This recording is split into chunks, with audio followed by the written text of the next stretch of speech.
What do you think happens when you put Angelina Jolie, Nicolas Cage, a ticking clock, and 50 cars all together on a set? You get Jerry Bruckheimer's high-octane masterpiece, Gone in 60 Seconds. But what really happened behind the cameras? The wrecked cars, the stunts, the lawsuits, even the ending that almost killed off Cage's character. Here are 15 facts about Gone in 60 Seconds that prove the story behind the film is just as outrageous as the one on screen. Who is it? Detective Castlebeck. 1. The Eleanor mythos. I'm sure all the cars in the movie caught your attention, but it is no secret that Eleanor has a whole separate fan base.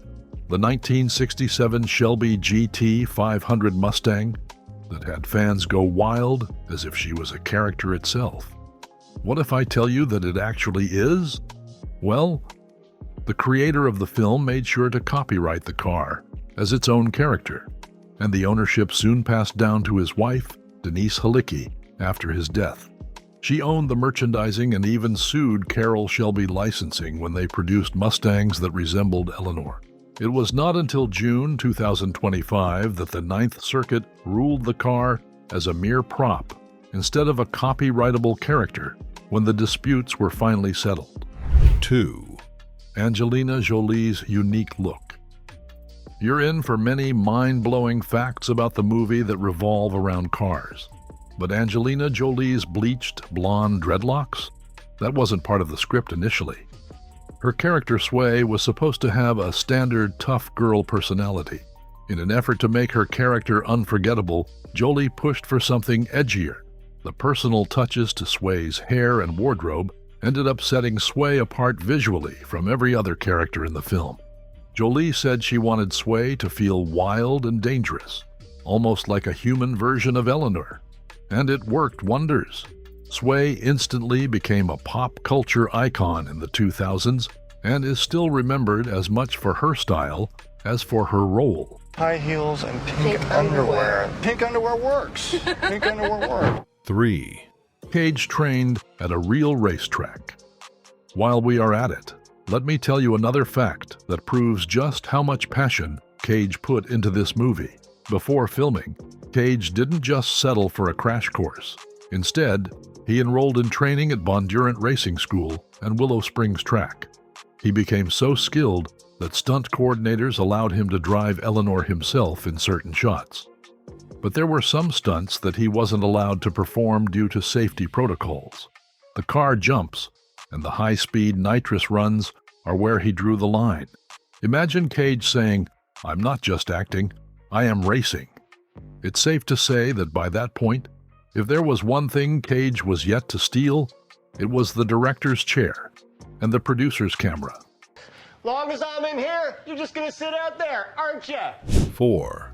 Angelina Jolie's car fascination was real. Do you know that Cage wasn't the only cast member who immersed themselves fully in the filming of this movie? Because Angelina Jolie made sure she played her role as realistically as possible as well. Her character was a mechanic named Sarah Swayland who was obsessed with cars. Jolie admitted to being equally interested and having a passion for cars in real life as well. She loved the smell of motor oil and used to spend hours in garages to learn everything about engines. Do you think that's commitment or just method acting with grease? 5. Eleanor wasn't a real Shelby GT 500. Are you ready for this shocking fact about your favorite movie? Remember the Eleanors we just discussed, right? Well, they weren't authentic GT 500s.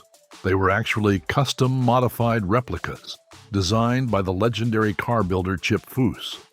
Although the production team created 11 Eleanors, only a handful could survive the harsh filming scenes. Today, they are considered collector's items that are worth almost $500,000. With cars this valuable, the filmmakers definitely played a dangerous game. 6. 100 cars destroyed. The action scenes that we all love so much weren't just CGI smoke and mirrors. From the stunts to the destruction, it was much more real than you think. Can you believe that more than 100 cars were wrecked during filming? An astonishing figure to say the least. But that's what made this one of the most destructive productions of its time. Insurance companies probably had a heart attack just reading the script. 7, Cage's reaction in the jump scene. The destruction was planned, sure, but sometimes chaos came from some unexpected places too, like the famous final jump scene when Eleanor soars through the air. Do you remember Cage's terrified reaction? That was 100% real. Why? Because it didn't go as planned. The car hit harder than it was supposed to and left Cage shaking inside. So what you see on screen wasn't just spectacular acting, it was Cage literally hanging on to dear life. 8, Shutting down a real freeway. One of the craziest behind-the-scenes stories is that the production team actually shut down parts of the Long Beach 710 freeway to film Eleanor's legendary chase. Traffic was rerouted for 2 straight days so that cameras could roll on those high-octane sequences, an initiative that left the commuters furious and the car enthusiasts thrilled. It's still extremely rare for Hollywood to get full control of a major freeway, even more when it's for chase scenes involving dozens of stunt cars weaving at insane speeds. The controlled chaos gave the final chase its raw, gritty authenticity, something CGI just couldn't replicate at the time. Imagine driving to work and finding out Nicolas Cage is stealing cars on your usual route. 9, Timothy Olyphant. Before his fame in Justified and Deadwood, Timothy Olyphant played Detective Drycoff in Gone in 60 Seconds. He was relatively unknown at the time, but the role he played a major part in putting him on Hollywood's radar. Funny enough, Olyphant later admitted he got the part only after turning down Fast and Furious. Little did he know that his fate was still tied to yet another car franchise. 10, The 1974 original. Did you also think the 2000 version was the first of its kind?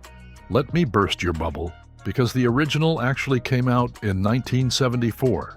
It starred Haliki and Marion Busia and was all about punk, shaved heads, and the infamous 40-minute car chase scene. The remake paid tribute by naming Eleanor after the original film's Mustang, keeping the legacy alive across decades. 11, The iconic chase. Speaking of legacies, director Dominic Sena wanted to incorporate the legendary car chase scene in the remake, but the producers thought that modern viewers wouldn't prefer a 40-minute car chase, so they shortened it to a mere 12. That doesn't mean it lost its glamour altogether, because those 12 minutes still remain one of Hollywood's most iconic. If you're liking this trip behind the scenes, hit subscribe, because we have a lot more yet to reveal. 12, The realistic car list. The infamous list of 50 cars wasn't randomly written. It included genuine classics that car thieves would actually target in 2000. We are talking about Ferraris and Porsches, as well as muscle cars. Car enthusiasts loved the attention to detail, even if it came at the cost of the insurance company's sanity. 13, A smart Mercedes. Remember when Memphis Reigns struggles to steal a high-tech Mercedes? That wasn't complete fiction. In the late 1990s, Mercedes introduced immobilizer systems that baffled real car thieves. The scene was inspired by reports of criminals abandoning theft attempts because the cars were too smart for them. 14, Almost a different ending. The original script had Memphis dying in a fiery crash with Eleanor, where he sacrifices himself. The test audiences hated it so much that the ending was rewritten, and we got the triumphant escape. But do we blame the test audience? Imagine spending 2 hours watching Cage steal cars, only for him to get totaled at the finish line. Audiences weren't having it, and we wouldn't have either. So Hollywood basically said, better to crash cars than crashing ticket sales. What can I do for you? Well, I'm gonna tell you what you could do for me, baby. 15, The dual response. When Gone in 60 Seconds hit theaters, critics shredded it. It was called brainless, noisy, and cliché. On the other hand, the audience clearly disagreed.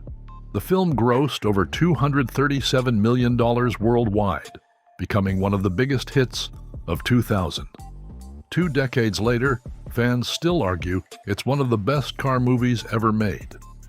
Let us know in the comments if you also think Eleanor deserves her own Hollywood Walk of Fame star, or if the critics were right. From Nicolas Cage's stunts that defied death itself to Eleanor's rise as a Hollywood icon, Gone in 60 Seconds proves that sometimes stealing cars can also steal hearts. Whether you love the chase, the cast, or just the chaos, this film still burns rubber in our memories.